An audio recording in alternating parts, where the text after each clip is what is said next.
Good morning to all my students.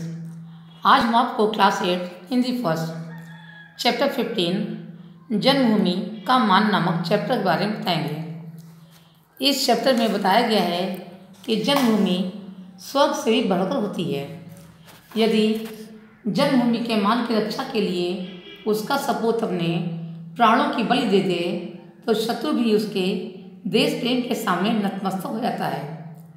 इतिहास की ऐसी वीर गाथाओं को युग तक विस्कृत नहीं किया सकता है। इस चैप्टर की रीडिंग आप स्वयं करेंगे। इस चैप्टर को अब मैं आपको अपने शब्दों में समझाती हूँ। पहले दृश्य में बूंदी के राव हेमू अपने कमरे में मेवाड़ के सेनापति अभय सिंह से बात कर रहे हैं। अभय सिंह कहते हैं कि राव सिसोदिया वंश हाड़ाओं को आदर और स्नेह की दृष्टि से देखता है। चित्तौड़ का राज गौरव फिर से लौटा है। जो राज पहले मेवाड़ के अधीन थे आज भी उसी तरह रहे। बूंदी राज भी सदा से मेवाड़ के आश्रित रहे। इस पर राव हेमू क्रोधित होकर कहते हैं कि बूंदी सदा के लिए मेवाड़ पर आश्रित। अभय सिंह जी, हाड़ा वंश किसी की गुलामी स्वीकार नहीं करेगा, चाहे विदेशी शक्ति हो या मेवाड़ का महाराणा। प्रत्येक राजपूत को अपनी ताकत पर नाज है। बूंदी एक स्वतंत्र राज है। वो अधीन होकर किसी की सेवा करना पसंद नहीं करता। इसी वार्तालाप के बाद दोनों चले जाते हैं। दूसरे दृश्य में महाराणा चिंतित अवस्था में टहल रहे हैं। वे कहते हैं कि मेवाड़ के गौरवपूर्ण इतिहास में मैंने कलम का टीका लगाया है। हाड़ाओं ने हम लोगों को जिस प्रकार पराजित और विफल किया है उससे मेवाड़ की आत्मगौरव को बहुत ठेस पहुंची है। इतने में अभय सिंह दरबार में आते हैं। महाराणा अभय सिंह से कहते हैं कि नीमरा के मैदान में बूंदी के राव हेमू से पराजित होकर मुझे भागना पड़ा। मेरी आत्मा मुझे धिक्कार रही है। अभय सिंह महाराणा को समझाते हुए कहते हैं कि इतना शोक आप क्यों करते हैं? हम ही लोग आपको वहाँ से खींच कर लाए थे। इसमें आपका क्या अपराध है? मेवाड़ा के सैनिक आपकी आज्ञा पर अपने प्राणों की बलि देने को प्रस्तुत हैं। अभय सिंह की बातों को सुनकर महाराणा जोश में आकर कहते हैं कि जब तक मैं बूंदी के दुर्ग में ससैन्य प्रवेश नहीं करूँगा अन्न जल ग्रहण नहीं करूँगा। अभय सिंह ने कहा, महाराणा, छोटे से दुर्ग पर विजय प्राप्त करने के लिए आपको इतनी बड़ी प्रतिज्ञा की क्या आवश्यकता थी? आप ऐसी भीषण प्रतिज्ञा न करें। इस पर महाराणा ने कहा कि सूर्यवंश में पैदा होने वाले पुरुष अपनी प्रतिज्ञा कभी वापस नहीं लेते। मेरी प्रतिज्ञा वास्तव में प्रतिज्ञा है, वह पूर्ण होनी ही चाहिए। तभी चारणी गीत गाते हुए प्रवेश करती है।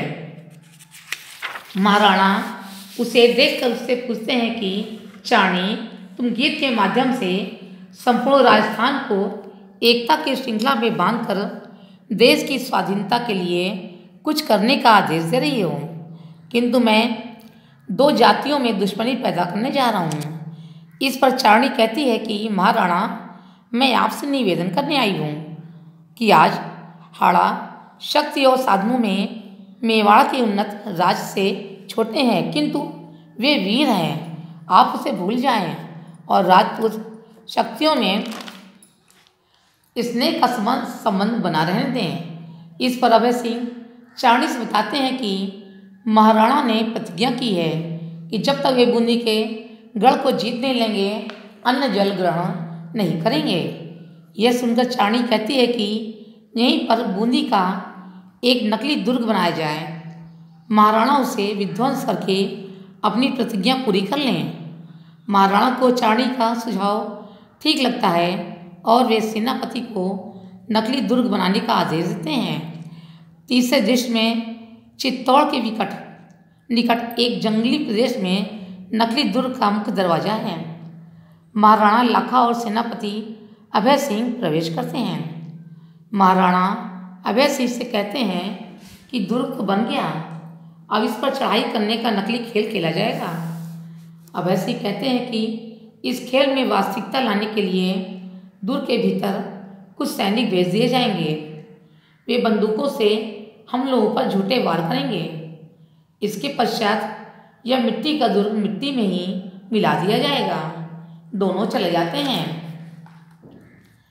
उसके पश्चात वीर सिंह अपने कुछ साथियों के साथ प्रवेश करते हैं। दुर्ग देखकर पहला साथी कहता है कि अरे, यह तो हमारी जन्मभूमि बूंदी का दुर्ग है। वीर सिंह साथी से कहते हैं कि महाराणा इसे जीतकर हमारी प्रतिज्ञा पूरी करना चाहते हैं, किंतु हम अपनी जन्मभूमि का अपमान नहीं होने देंगे।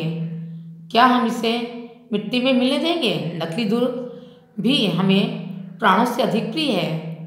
जिस जगह पर एक भी हाड़ा है, वहाँ बूंदी का अपमान आसानी से नहीं किया जा सकता।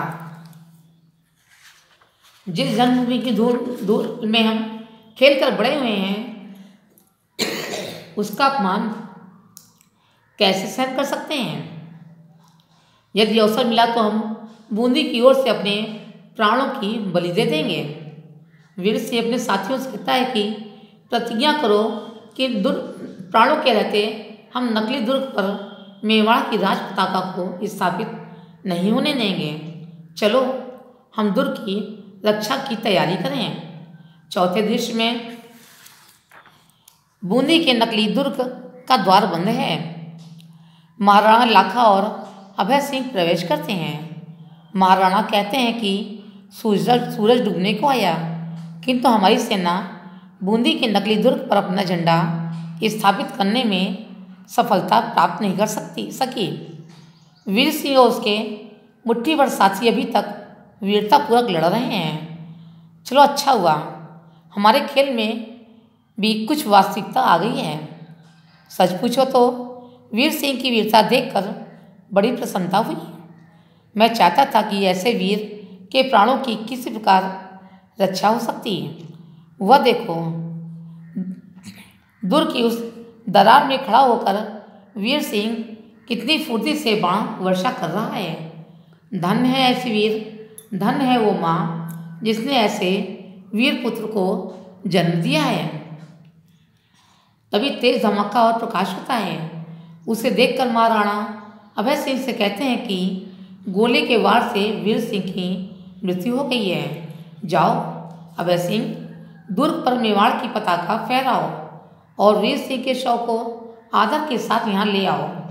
अभय सिंह जाते हैं। महाराणा अपने आप से कहते हैं कि आज इस विजय में मेरी सबसे बड़ी पराजय हुई है। तभी वहाँ चारणी प्रवेश करती हुई कहती है कि महाराणा, अब तो आपकी आत्मा को शांति मिल गई होगी। अब तो आपने अपने सिर के कलम का टीका धो लिया है। देखिए, बूंदी के दुर्ग पर मेवाड़ के सेनापति विजय पताका फहरा रहे हैं। दुखी होकर महाराणा चारणी से कहते हैं कि क्यों मुझे दुखी करती हो? वीर सिंह की वीरता ने मेरे हृदय के द्वार खोल दिए हैं। ऐसी वीर जाति को अधीन करना पागलपन है। तभी वीर सिंह के शव को लेकर अभय सिंह प्रवेश करते हैं। महाराणा शहीद के चरणों के पास बैठकर अपने अपराधों के लिए क्षमा मांगते हैं। उसी समय राव हेमू प्रवेश करते हैं। राव हेमू महाराणा से कहते हैं कि राजपूतों में न कोई राजा है और न कोई महाराणा। सब देश, जाति और वंश के मान की रक्षा के लिए प्राण देने वाले सैनिक हैं। वीर सिंह के बलिदान ने हमें जन्मभूमि का मान करना सिखाया है। सभी वीर सिंह के शव के सामने मस्तक झुकाकर उन्हें श्रद्धांजलि देते हैं। आइए इस चैप्टर के कठिन शब्दों को अंडरलाइन करते हैं।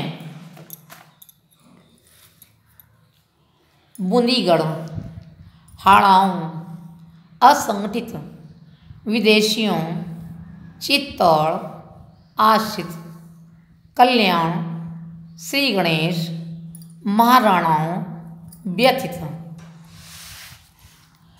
गौरवपूर्ण, अभिवादन, धिक्कार, आकस्मिक, उपहासजनक, महारावल, बापा, धृष्टता, सूर्यवंश, श्रृंखला, स्वाधीनता, शक्तियों, विद्वेष, विध्वंस, उदंडता, सिंहनाद, वास्तविकता, सिसोदियों, स्वतंत्रता, जन्मभूमि, आशीर्वाद, वीरतापूर्वक, उपयुक्त, प्रसन्नता, बहुमूल्य, निर्दोष, दुदुम्भी, पाश्चाताप, अग्नि। आइए अब हम इस चैप्टर के शब्दार्थ को अपनी नोटबुक में लिखेंगे।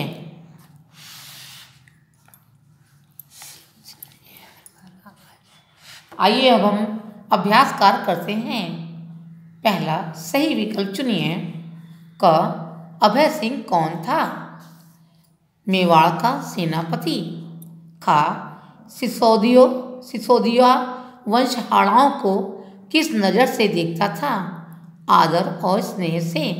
ग, अभय सिंह राजपूतों की शक्ति का केंद्र किसे बनाना चाहता था? चित्तौड़ को। घ, चित्तौड़ के महाराणा कौन थे? महाराणा लाखा। दूसरा, नीचे लिखे वाक्य किसने किससे कहे? का, तुम गुल के अंगारे हो, अपने वंश की आभा को छीन न होने देना, वीर सिंह ने अपने साथियों से कहा। खा, धन्य है वह भूमि जहाँ पर ऐसे सिंह पैदा होते हैं, यह शब्द महाराणा ने अभय सिंह से कहा। गा, आज इस विजय में मेरी सबसे बड़ी पराजय हुई, महाराणा ने स्वयं से कहा। घा, हम युग युग से एक हैं और एक रहेंगे, यह राव हेमू ने महाराणा से कहा।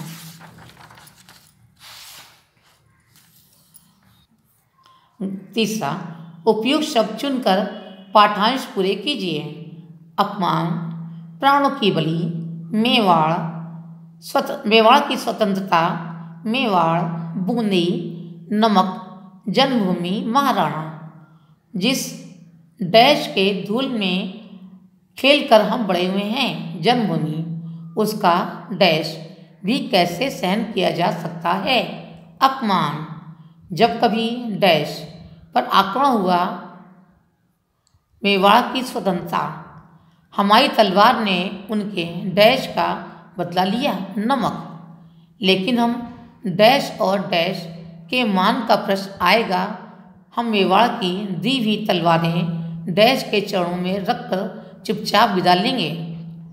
मेवाड़, बूंदी, महाराणा, और बूंदी की ओर से डैश देंगे, प्राणों की बलि। इस चैप्टर की प्रस्तुता की फोटो आपको होमवर्क में दे दी जाएगी। आज की कक्षा में बस इतना ही। धन्यवाद।